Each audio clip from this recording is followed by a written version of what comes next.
বাড়িতে কেউ অতিথি এলে এই লাড্ডু বানিয়ে যদি খাওয়ানো হয় তারা ধরতেই পারবে না লাড্ডুটা কী দিয়ে বানানো হয়েছে। তো এই লাড্ডুটা দেখতে যতটা সুন্দর খেতেও সত্যি খুবই অপূর্ব লাগে আর মানে অসাধারণ আর ঝটপট খুব বানানো যাও। তো বাড়িতে অতিথি এলে ঝটপট বানিয়ে খাওয়াতে পারবে। চলো আমার ভিডিওটা দেখো, আশা করছি তোমাদের ভিডিওটা ভালো লাগবে। নমস্কার, অন্বেষা ভ্যারাইটি ভিডিওতে নতুন পর্বে স্বাগত জানাচ্ছি। আমি এই শীতে দুটো বড় বড় সাইজের গাজর নিয়েছি। আমার বাড়িতে গেস্ট এসেছে, তো তার জন্য আমি লাড্ডু বানাবো, গাজরের লাড্ডু। তো প্রথমে আমি গাজরটাকে চুলে নিচ্ছি। আমার পুরো ভিডিওটা তোমরা শুরু থেকে শেষ পর্যন্ত দেখো, আশা করছি ভালো লাগবে। ভালো লাগলে লাইক কমেন্ট শেয়ার করবে আর নতুন বন্ধু হলে আমার চ্যানেলটিকে সাবস্ক্রাইব করে পাশে থাকবে। তো গাজরগুলোকে চুলে নিয়েছি, এবার বোখার দিকটাকে বাদ দিয়ে দিলাম, দিয়ে এটাকে দু অর্ধেক করে নিলাম। গাজরটাকে দু অর্ধেক করে নেব, দুটো গাজরই দু অর্ধেক করে নেওয়ার পর এই গাজরগুলোকে আমি ধুয়ে নেব। দেখো আমি টুকরো করে নিয়েছি বা ধুয়ে নিয়েছি। একটা স্টিনারের সাহায্যে গাজরগুলোকে এবার আমি গ্রেট করে নেব।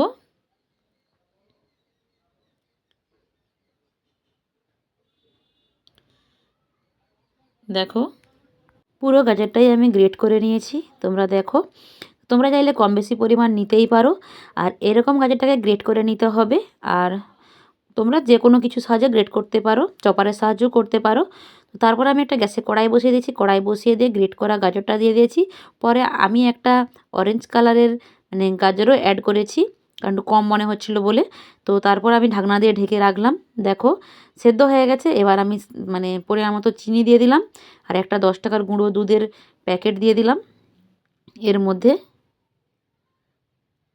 দিয়ে ভালো করে এটাকে মানে মিশিয়ে নেব একসাথে। আর একদমই হালকা লো আঁচে করতে হবে, না হলে মানে তলাতে লেগে যাবে। তো বেশ কিছুক্ষণ এটাকে নাড়াচাড়া করে একদম শুকনো শুকনো করে নেব।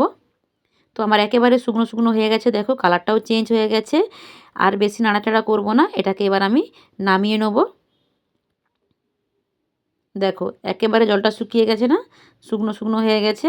তো এবার আমি মানে গাজরটাকে নামিয়ে নেব।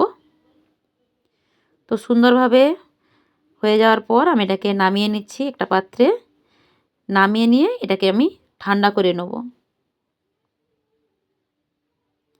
দেখো আমার গাজরটা নামিয়ে নিয়েছি, ঠান্ডা করতে দিলাম। তো গাজরটা আমার ঠান্ডা হয়ে গেছে। এবার এটাকে আমি লাড্ডু শেপে দিয়ে দেব। একটু করে আমি গাজর নিয়েছি, হাত দিয়ে গোল করে নিচ্ছি।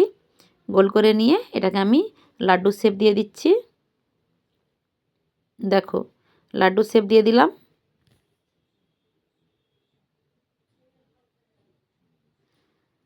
দেওয়ার পর প্লেটে একটা একটা করে আমি রেখে দিচ্ছি। তো এক এক করে আমি সব লাড্ডুগুলোকেই বানিয়ে নিচ্ছি। দেখো দেখে বুঝতে পারছো, এক এক করে আমি সব লাড্ডুগুলোই বানিয়ে নিয়েছি। তারপর এই লাড্ডুগুলোর উপরে একটা আমি কিশমিশ দিয়ে দিচ্ছি, একটা করে মাথায় বসিয়ে দিচ্ছি। দোকানের লাড্ডুতে থাকে না মাথার উপরে, তো সেরকম একটা কিশমিশ দিয়ে দিলাম। লাড্ডুটা দেখতে কতটা সুন্দর লাগছে দেখো, কালারটাও খুব সুন্দর এসেছে, একদম দোকানের লাড্ডুর মতো দেখতে। আর এটা খেতেও খুব সুন্দর লাগে। তোমাদেরকে একটা ভেঙে দেখাচ্ছি, দেখো। তো কত তাড়াতাড়ি কত ঝটপট এই লাড্ডুটা বানানো হলো তোমরাই বলো।